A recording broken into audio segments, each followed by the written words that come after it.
గోదావరి జిల్లా ఇందుకూరుపేట మండలం రావూరు గ్రామంలో డాక్టర్ బిఆర్ అంబేద్కర్ 134వ జయంతి వేడుకలు ఘనంగా జరిగాయి.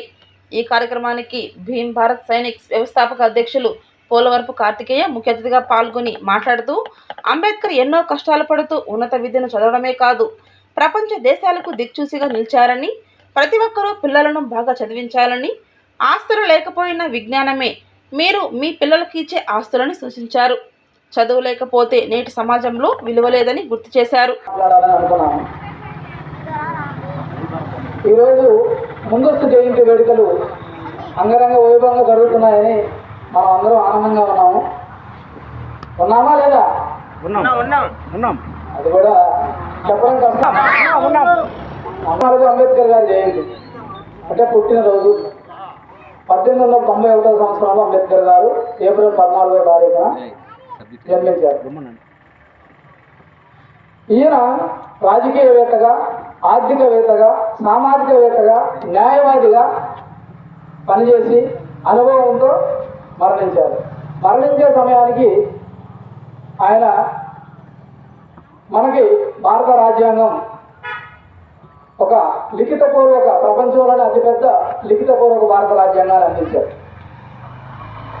ఇది 1950 సంవత్సరంలో మనం ఆమోదం పొందింది మన భారతదేశం, భారత ప్రభుత్వం ద్వారా. అప్పట్లో ఉన్నటువంటి కాంగ్రెస్ ప్రభుత్వం భారత రాజ్యాంగాన్ని ఆమోదించింది.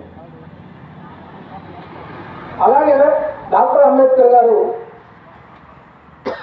షెడ్యూల్ కులాల సంఘం, రిపబ్లికన్ పార్టీ, ఇవి రాజకీయ పార్టీలుగా ఆయన సొంతంగా స్థాపించినటువంటి పార్టీలు. మనమే మన పిల్లలకి అంబేద్కర్ గారి గురించి చెప్పడం లేదు. ఈరోజు ఈ ప్యాంటు, ఈ షర్టు, ఈ బూటు, ఈ టోపీ ఇవన్నీ పెట్టుకొని ఈరోజు ఇక్కడ నేను నిలబడగలిగానంటే అది అంబేద్కర్ గారి పుణ్యమే. మన పూర్వీకులు కనీసం గుడ్డ కట్టుకునే దానికి కూడా మనకి అర్హత లేనటువంటి జీవితాన్ని, దుర్భర జీవితాన్ని వాళ్ళు జీవించారు. మన పూర్వీకులు అంటే ఎంతో దూరం లేదు, గట్టిగా ఒక 150, 200 సంవత్సరాల క్రితం ఉన్నటువంటి వాళ్ళే గుడ్డకి నోచుకున్నటువంటి పరిస్థితి మనం ఈ సమాజంలో బ్రతికాం. అంబేద్కర్ గారికి ఉన్నటువంటి బిడ్డల్లో అందరినీ పోగొట్టుకొని ఒక కొడుకుతో మాత్రమే ఆయన వారసత్వాన్ని కొనసాగించారు. ఆయన ఏ రోజు కూడా నా కుటుంబం అంటే మన సమాజం, దళిత సమాజం, పీడిత జాతి వర్గాలే అనుకున్నారే కానీ తనకు పుట్టినటువంటి వాళ్ళు తన కుటుంబంగా అంబేద్కర్ గారు ఏ రోజు కూడా భావించలేదు. ఒక ఐఏఎస్ ఆఫీసర్ అవ్వాలంటే అతనికి పోలీస్ కేసులు ఏమి ఉండకూడదు, అతని పేరు ఎటువంటి ఎఫ్ఐఆర్ నమోదు కాకూడదు. ఇక్కడ మనమే ఏం చేస్తామంటే అతని మీద మనమే కేసులు పెట్టేస్తాం. అతనికి అర్హత లేకుండా మనమే చేస్తాం. మన వారసత్వాన్ని మనమే మొగ్గలోనే దుంచేస్తున్నాం. కారణం మనకు చదువు లేదు, మనకి జ్ఞానం లేదు. అంబేద్కర్ గారు చెప్పింది జ్ఞానం సంపాదించుకోండి, చదువుకోండి. 15% రిజర్వేషన్ ఇచ్చారు, 27% రిజర్వేషన్ బీసీలకు ఇస్తే 15% ఎస్సీలకు ఇచ్చారు, 7% ఎస్టీలకు ఇచ్చారు. ఇవన్నీ ఎందుకు ఇచ్చారు? విద్య నేర్చుకోవాలి, సమాజంలో అందరిలా మనం కూడా సమానంగా జీవించాలని చెప్పేసి ఇలాంటివి అవకాశాలు మనకు కల్పిస్తే మనం అదే రిజర్వేషన్ ఏం చేస్తున్నామంటే నిర్వీర్యం చేస్తున్నాం. చాలా జబ్బులు అయితే జబ్బులన్నిటికీ కావాలంటే మెడిసిన్ కావాలి. మెడిసిన్ ఎట్లా ఉంటుంది? చాలా చేతి కొడుతుంది. నిజం కూడా చాలా చేతి కొడుతుంది. ఈ దేశంలో అంబేద్కర్ గారు పోతే ఈ దేశంలో కాదు, ఎక్కడైనా వర్డ్స్ మన దేశంలో ఉన్నాయి, ప్రపంచంలో లేని వర్డ్స్. ఏంది? కర్మ, అంటరాంతనం, పరిహిమాలుడని. ఎన్ని తెలుసుకొని కావాలంటే అంబేద్కర్ తెలుసుకోండి, అంబేద్కర్ బుద్ధులు తెలుసుకోండి. అంబేద్కర్ బోధన వినండి. ఎక్కడ మీటింగ్ చెప్తే రండి. మీరు మన వాళ్ళు ఎవరు ఒక 20 రోజుకి 20 వేలు సంపాదించాడు ఎవరు కాదు. ఆయన మీటింగ్ అంటే రాడు. నేను ఈరోజు 20 ఏళ్ళు అంబేద్కర్ గారు పని చేయబట్టి ఇన్ని మాటలు మాట్లాడుతున్నా, ఎవరితో మాట్లాడతాను. వాడు ఎంత పెద్ద సరే నాకు బయలులా చిక్కకి అయిపోయింది, నాకు చిక్కకి వెళ్ళిపోయింది. మామూలుగా వచ్చేదానికి లేదన్నారు, నువ్వు నేలలోనే రాసుకోమని చెప్పారు. అటువంటి పరిస్థితి ఆ రోజుల్లో ఉండేది. చదువు మీద ఆయన ఇంట్రెస్ట్ చూపించారు. ఈరోజు ప్యాంటు, షర్టు, నిక్కరేసుకొని, పెన్ను పెట్టుకొని, బలగా బలపం, ప్యాడు, ఏటు చెట్టు మన స్కూల్లో కూర్చునే స్వేచ్ఛ మనకు డాక్టర్ బిఆర్ అంబేద్కర్ ద్వారా మనకు ఇచ్చినటువంటి స్వేచ్ఛ. జోహార్ డాక్టర్ బాబాసాహెబ్ అంబేద్కర్. ఈ రోజు అదే ప్యాంటు షర్ట్తో ఉన్నటువంటి మీరు మీ బిడ్డని ఉన్నత స్థాయికి తీసుకెళ్లాలని ఆయన చెప్పినటువంటి ఆ మాటల్లో ఉద్దేశం. ఎందుకంటే చదువు పరంగా మనం దూరం పెట్టకూడదు. అభ్యున్నత అయినా భారతరత్న ప్రపంచ మేధావి అయ్యారంటే ఒక భారత రత్నం భారతదేశంలో దళిత వాళ్ళలో పుట్టడం అంటే ఈయన ఒక ప్రపంచానికే మేధావి డాక్టర్ బిఆర్ అంబేద్కర్ భారత రత్న అటువంటి బిరుదుని సాధించుకున్నాడు కాబట్టి, మన రక్త బంధువు సాధించాడు కాబట్టి ఆ పాటలో నడవాలనేటువంటి ఈ మాటల్లో మనం తీయాల్సిన సందర్భం. ఎందుకంటే యువత ఎట్టుపోతుందో మీరు అర్థం చేసుకోండి. టచ్ ఫోన్ వచ్చిన తర్వాత, ఈ ఫోన్ వచ్చిన తర్వాత అందరూ ఫోన్ మీద పడుతున్నారు తప్ప చూడండి, మీరు కొన్ని యూట్యూబ్లో కూడా చూస్తూ ఉంటారు. ఆ రోజుల్లో నలుగురు కూర్చొని మాట్లాడుకునేవాళ్ళు, ఈరోజు నలుగురు ఫోన్ పెట్టుకుని ఫోన్లతో మాట్లాడుకుంటున్నారు. ఎందుకంటే కాలం అతీతంగా అయిపోయింది, ఎటు మారిందో తెలియదు.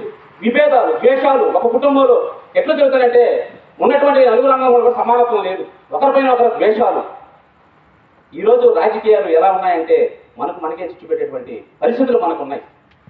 మనకు పుట్టినటువంటి బిడ్డలు మనం ఏ దారిలో తీసుకెళ్తున్నామో ఒక తల్లిదండ్రులుగా బాధ్యతగా మేము తీసుకోవాలి, మీరు ఆలోచించాలి. సంవత్సరానికి ఒకసారి జరుపుకునే అంబేద్కర్ ఈ జయంతిని మనం అప్పుడప్పుడు గుర్తు చేసుకున్న ఈ బాటలో నడవాలని ఉద్దేశం, పుస్తకాల్లో అంబేద్కర్ జీవిత చరిత్ర రావాలని ఉద్దేశం. ఈరోజు వర్గీకరణ జరిగింది, దీనివల్ల కొంచెం నష్టం ఉంటుంది. అన్ని పోస్టులు ఎవరికే వస్తాయి, అన్ని జాబులు ఎవరికే వస్తాయి తగ్గుతాయి అని జరిగింది. తప్పదు, మనం చదువు ద్వారానే మనం సాధించుకోవాలి తప్ప మనకు అంబేద్కర్ ఇచ్చి పెట్టాడు, మనకు స్వేచ్ఛ ఇచ్చి పెట్టాడు, మనకు రిజర్వేషన్ ఇచ్చి పెట్టాడు. రిజర్వేషన్ ద్వారా మనకు ఎంపీలు అవ్వచ్చు, ఎమ్మెల్యేలు అవ్వచ్చు, కార్పొరేటర్లు అవుతాం, సర్పంచ్లు అవుతాం. ఇచ్చేళ్ళే మనకు వచ్చినప్పుడు ఇప్పుడు సంవత్సరాలు 15 ఏళ్ళకి మాత్రం వచ్చింది, మనం పోటీ చేసుకున్న రాజకీయం మనం ఎదురొచ్చు అంటే చెప్ప పొరపాటు. ఏం హెచ్వని అందరికీ ఈ ఒక అంబేద్కర్ జయంతి ఈ సెలబ్రేషన్స్ చేయడం ఒక 15 సంవత్సరాల క్రితమే మేము స్టార్ట్ చేసాము. విజయన పెట్టుకున్నప్పుడే మేము చాలా గొప్పగా చేసేవాళ్ళం. దాని తర్వాత మేము ఇక్కడ లేకపోవడం, బయట ఏదో పనుల్లో ఉండబట్టి సరిగ్గా చేయలేకపోయాం. కానీ ఇప్పుడు మళ్ళీ స్టార్ట్ చేసాము, అవకాశం వచ్చింది కాబట్టి దీన్ని కంటిన్యూ చేయాలని కోరుకుంటా ఉన్నాను. చివరిగా ఒక మాట, మాకు ఎప్పుడు ఇష్టమైన పదం ఒకటే ఒక శ్లోకం మాకు తెలిసింది అంబేద్కర్ గురించి: అలజడి నా జీవితం, ఆందోళన నా ఊపిరి, తిరుగుబాటు నా వేదాంతం. జేబు విప్లవము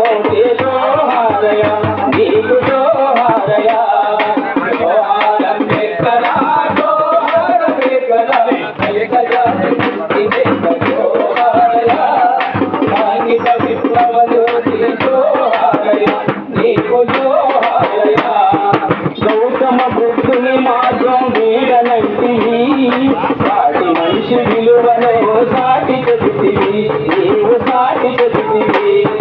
గౌతమ బుద్ధుని మార్గం వీడనంటివి, సాటి మనిషి విలువను సాటి చెబుతివి, నీవు సాటి చెబుతివి. ప్రకృతిలో ప్రాణులన్నీ సమలాంటివి, ప్రకృతిలో ప్రాణులన్నీ సమలాంటివి, ప్రకృతిలో ప్రాణులన్నీ సమలాంటివి, ప్రకృతిలో ప్రాణులన్నీ సమలాంటివి. దళిత ప్రాణి కోటి కొరకు దండు కలిసివా, నీవు దండనిస్తివా. జోహార్ అంబేద్కర్, జోహార్ అంబేద్కర్, దళిత జాతి ముక్తి జోహారయ, సాంఘిక విప్లవలోకి జోహారయ, నీకు జోహారయ. అతి శ్రేష్ఠ కొరకు శంఖముడివి, శ్రీరాతి శ్రేష్ఠ కొరకు శంఖముడివి, శ్రీరాతి శ్రేష్ఠ కొరకు శంఖముడివి, శ్రీరాతి శ్రేష్ఠ కొరకు శంఖముడివి. ఇందుకోడు బిల్లులను వరముడిస్తివి, దాని త్రేలు తీసివి, నీవు ధన్యజీవివి. జోహార్ అంబేద్కర్, జోహార్ అంబేద్కర్, దళిత జాతి ముక్తి జోహారయ, సాంఘిక విప్లవము జోహారయ, నీవు